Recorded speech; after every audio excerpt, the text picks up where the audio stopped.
ایک نیک لڑکی جو حافظ قرآن تھی، لوگوں کے کپڑے سلائی کر کے گزر بسر کرتی تھی۔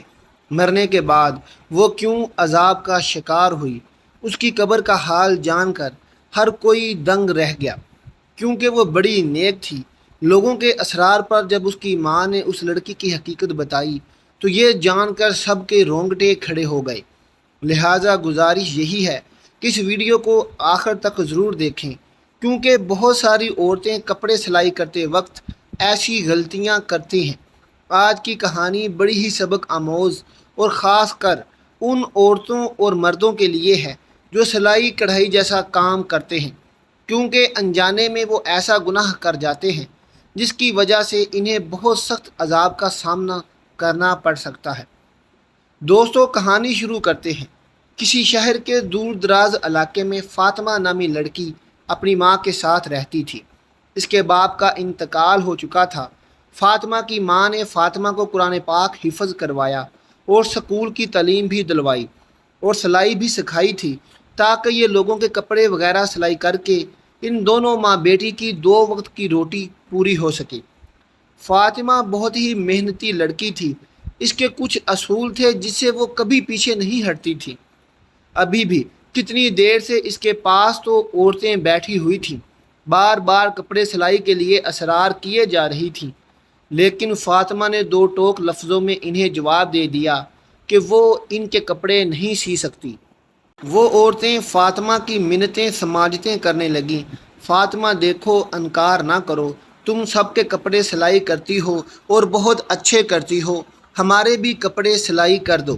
بہت مہنگے کپڑے خریدے ہیں، ہم نے کسی ایسی دردن کو یہ دے کر اپنے کپڑے خراب نہیں کروانے۔ تم تو جانتی ہو تمام گلی محلوں کی عورتیں تم سے ہی کپڑے سلواتی ہیں، تم کم دام میں بہت اچھی سلائی کر کے دیتی ہو، کپڑے پہننے میں بھی بہت اچھے لگتے ہیں۔ فاطمہ بولی، لیکن جیسا ڈیزائن آپ لوگ بول رہی ہو، اس طرح کے کپڑے میں نہیں سی سکتی۔ ان کپڑوں میں پورے بازو نظر آئیں گے، شلوار کا ڈیزائن بھی ایسا ہوگا کہ پنڈلیوں سے اوپر پاؤں دکھیں گے۔ توبہ توبہ، میں ایسے کپڑے کیسے سی سکتی ہوں؟ فاطمہ نے یہ بول کر صاف صاف انکار کر دیا۔ وہ عورتیں کہنے لگیں، 1000 جوڑے کی سلائی دیں گے، ہمیں تمہارے ہاتھ کی سلائی بہت پسند ہے، تم بہت نفاست سے کام کرتی ہو۔ فاطمہ کھڑی ہوئی اور کہنے لگی، نہیں باجی، میں سلائی نہیں کروں گی، اور پھر وہ اپنے باورچی خانے میں چلی گئی۔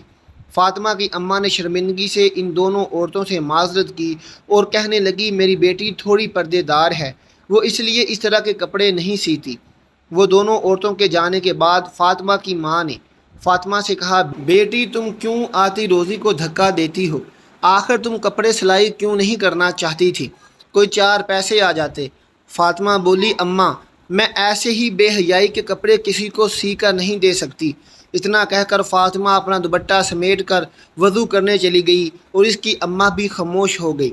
وہ جب بھی فاطمہ سے کوئی بات کرتی تو وہ اس طرح کے جواب دیتی تھی۔ انہیں اپنی بیٹی سے بہت محبت تھی۔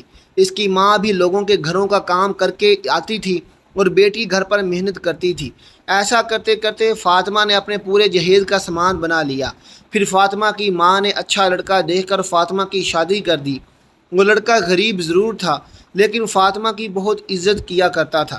فاطمہ کی ماں نے شادی طے کرتے وقت یہ کہا تھا کہ میرا تو کوئی سہارا نہیں میری بیٹی کے علاوہ، اس لیے میں اپنی بیٹی اور داماد کو اپنے گھر پر ہی رکھوں گی۔ وہ لوگ بھی مان گئے۔ اس طرح فاطمہ شادی کے بعد اپنی ماں ہی کے گھر میں رہنے لگی۔ اس کا شوہر جتنے بھی پیسے کماتا، لیکن ان سے گھر کا گزارا بڑا مشکل تھا۔ فاطمہ کو کپڑے سلائی کرنا ہی پڑتے تھے۔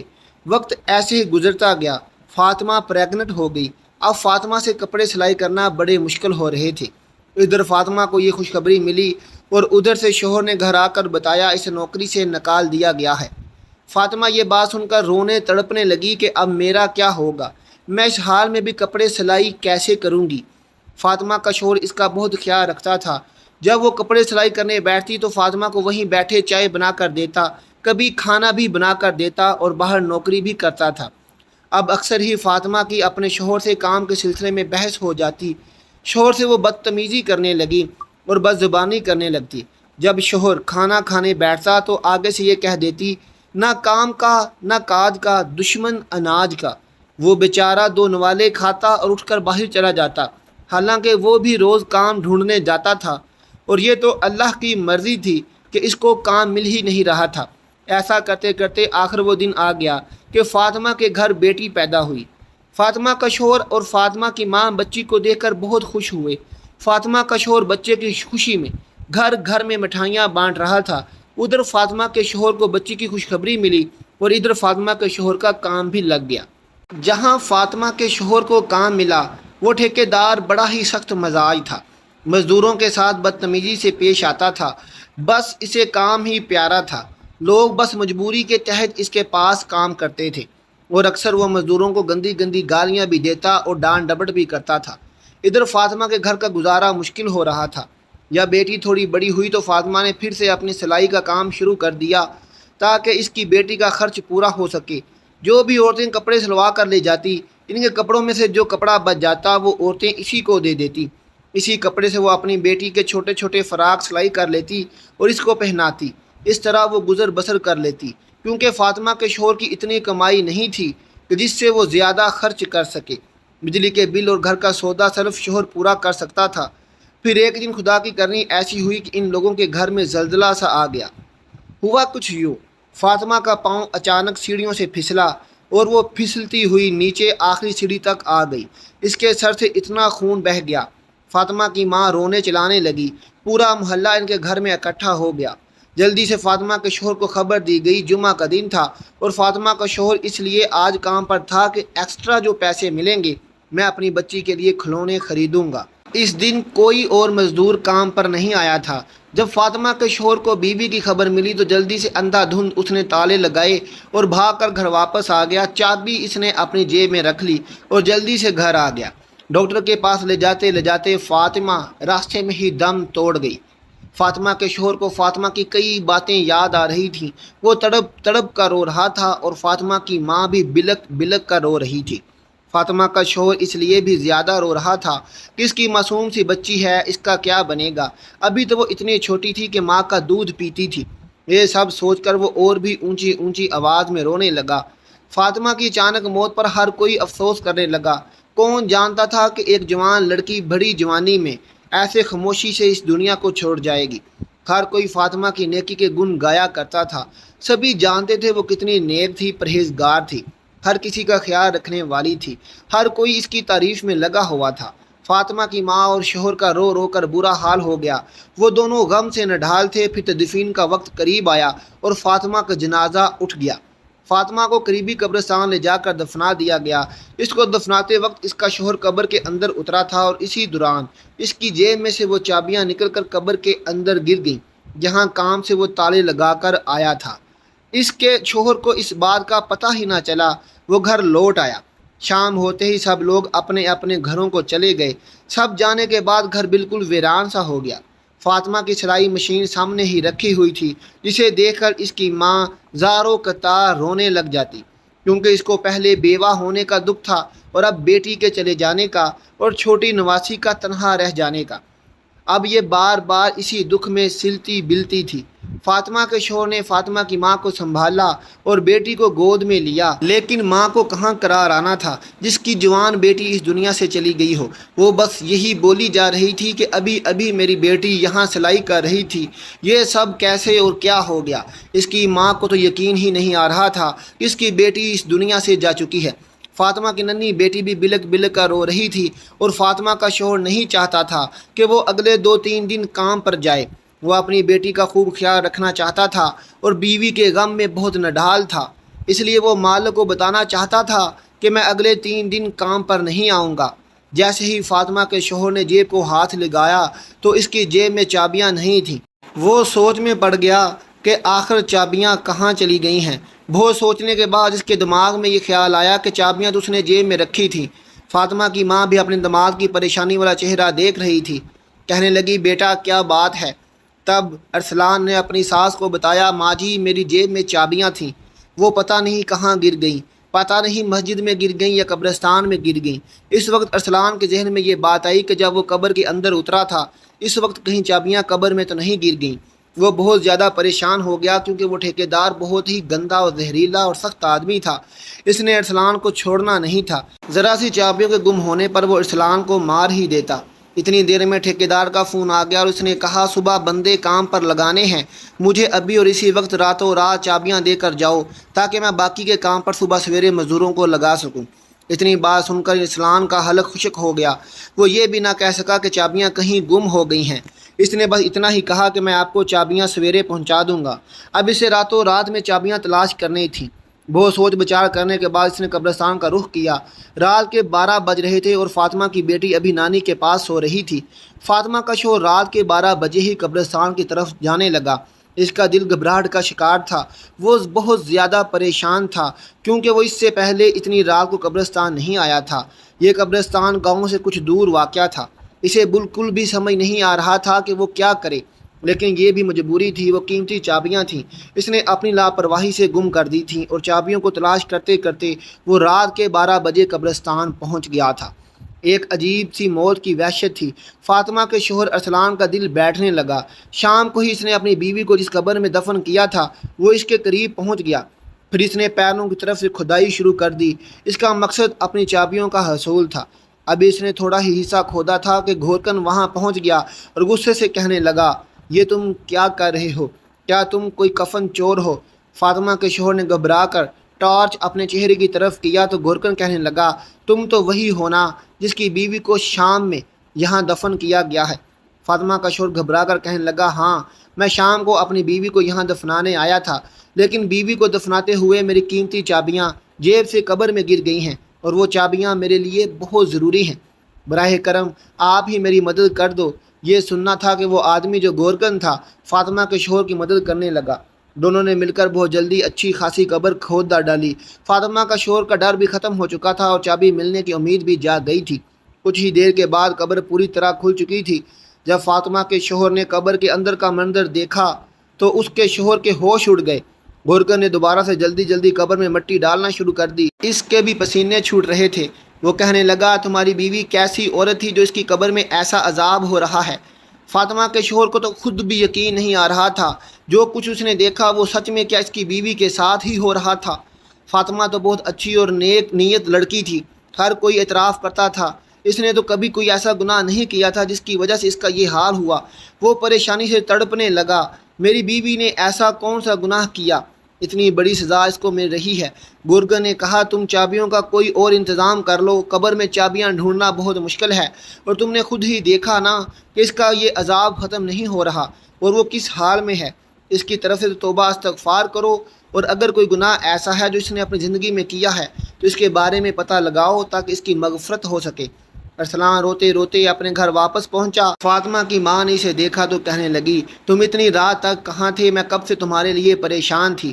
وہ فاطمہ کی ماں کے قدموں میں بیٹھ گیا، کہنے لگا، اماں، میرا چین سکون سب لٹ گیا ہے اور ابھی بری طرح وہ کانپ رہا تھا۔ فاطمہ کی ماں گھبرا کر پوچھنے لگی، بیٹا بتاؤ تو صحیح کہ ماجرا کیا ہے؟ اتنی رات تک کہاں تھے؟ ارسلان نے بتایا، وہ چابیوں کی تلاش میں قبرستان گیا تھا، لیکن وہاں جا کر تو جو منظر میں نے دیکھا، اس کے بعد شاید ہی میں ساری زندگی سکون کا سانس لے سکوں۔ فاطمہ کی ماں بھی ڈر گئی اور کہنے لگی، پہیلیاں نہ بھجاؤ، ارسلان بتاؤ تو صحیح کیا ہوا ہے؟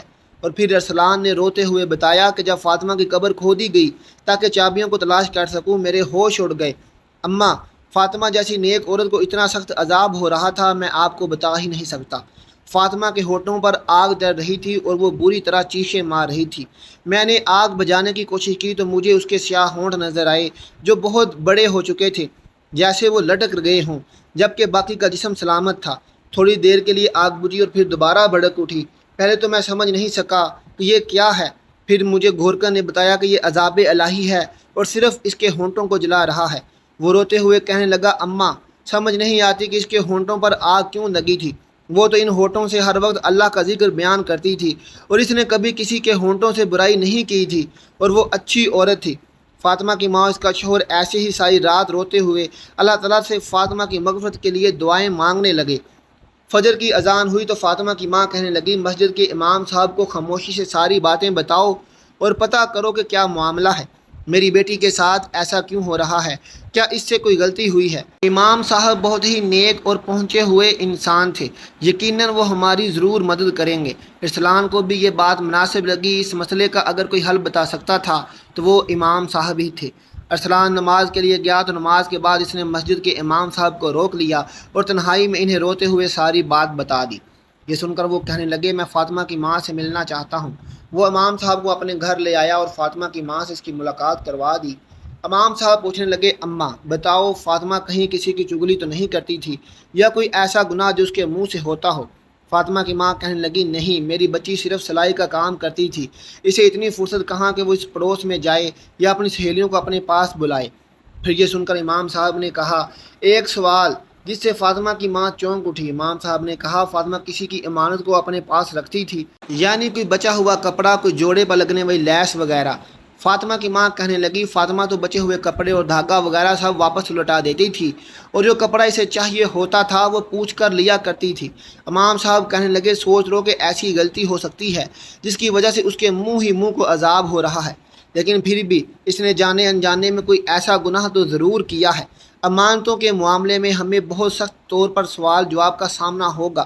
مجھے لگتا ہے یہاں امانت کا ہی کوئی معاملہ ہے، کیونکہ فاطمہ بیٹی کی نیکی سے تو ہر کوئی واقف ہے، کیونکہ امام صاحب بھی فاطمہ کو اچھی طرح جانتے تھے۔ انہی کے پاس فاطمہ نے قرآن پاک حفظ کیا تھا۔ امام صاحب کے کہنے پر، بی بی پھر بیٹی کی کوئی تو ایسی بات ہوگی، سوچو وہ ایسا کیا کرتی تھی، اور اس عورت کا تعلق فاطمہ کے ہونٹوں سے ہے۔ فاطمہ کی ماں بہت سوچ کر کہنے لگی، اس کی ایک عادت تو مجھے بہت بری لگتی تھی، وہ کینچی کی بجائے اپنے منہ سے دھاگا توڑتی تھی اور پھر دھاگے کا جو ذرہ ریشہ اس کے منہ میں یا ہونٹوں پر رہ جاتا تھا اسے دانتوں سے چباتی، اور اکثر ہی منہ میں اس کو چلتے ہوئے دیکھا تھا، لیکن وہ بار بار کینچی نہیں اٹھاتی تھی، منہ سے دھاگا کھینچ کر منہ سے چبا کر تھوک دیتی تھی۔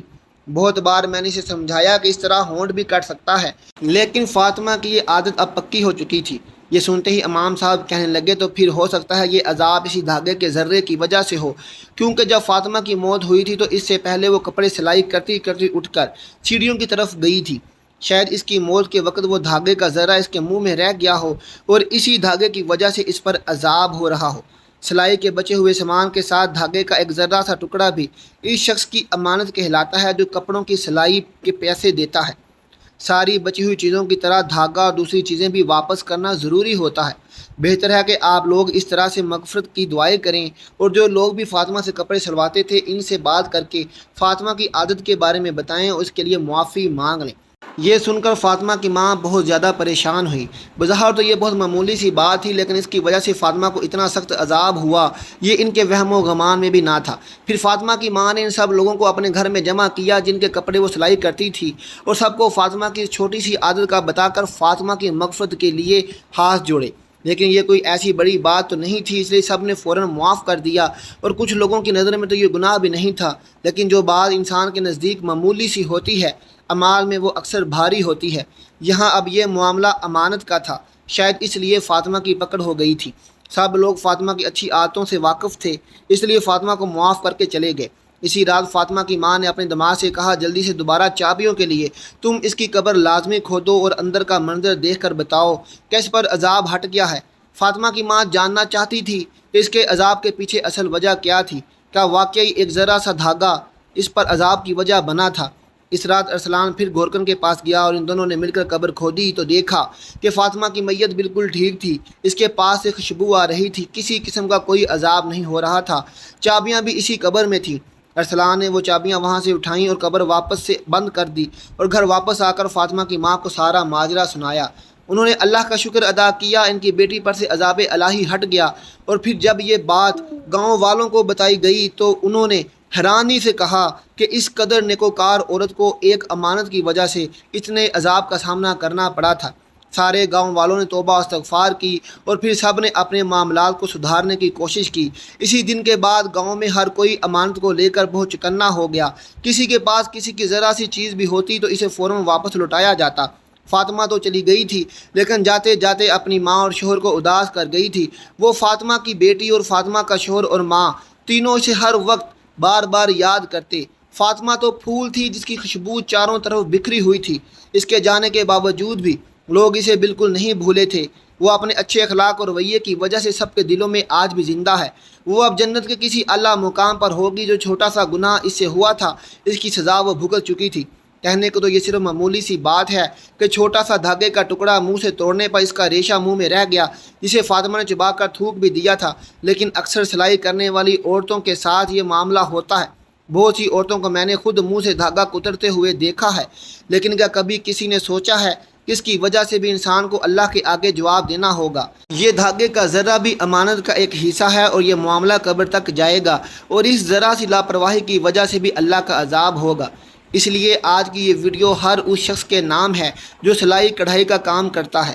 اگر آپ بھی ایسا کوئی کام یا غلطی کرتے ہیں تو خدا را ایسی کوئی غلطی نہ کریں، امانت میں خیانت نہ کریں، دھاگے سے لے کر بٹن تک ہر چیز کو واپس کر دیا کریں۔ ناظرین، ہمیں امید ہے کہ آج کی ہماری یہ ویڈیو آپ لوگوں کے لیے ایک سبق ہے، اور جو لوگ امانت کے بارے میں محتاط نہیں رہتے وہ بھی اس کہانی سے اپنا سبق حاصل کریں اور اپنی امانتوں کو پورا کیا کریں۔ ناظرین، ملتے ہیں آپ سے اپنی اگلی ویڈیو کے ساتھ۔ میرے چینل کو سبسکرائب کر دیجئے تاکہ ایسی اچھی ویڈیو آپ تک پہنچ سکیں۔ اللہ حافظ۔